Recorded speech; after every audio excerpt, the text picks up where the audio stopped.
संकष्ट चतुर्थी जेव्हा मंगळवारी येते तेव्हा तिला अंगारकी चतुर्थी असं म्हणतात. शास्त्रात असं म्हटलं जातं की या दिवशी केलेलं व्रत हे पूर्ण वर्षाच्या 24 चतुर्थींच्या व्रता इतकं फळ देतं. म्हणजे एका दिवसाची भक्ती आणि वर्षभराचा आशीर्वाद. आहे ना सुवर्ण संधी.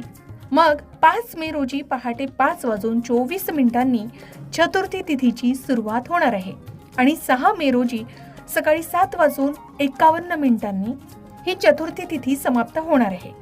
उदय तिथीनुसार 5 मे रोजी मंगळवारीच अंगारकी चतुर्थीचा योग जुळून येत आहे.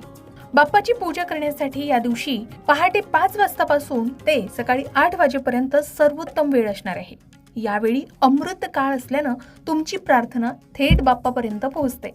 म्हणून या दिवशी लवकर स्नान करून शुद्ध वस्त्र परिधान करावी, बाप्पाला शेंदूर आणि अक्षता अर्पण कराव्या. विशेषतः बाप्पाला लाल रंगाचं जास्वंदाचं फूल या दिवशी आवर्जून अर्पण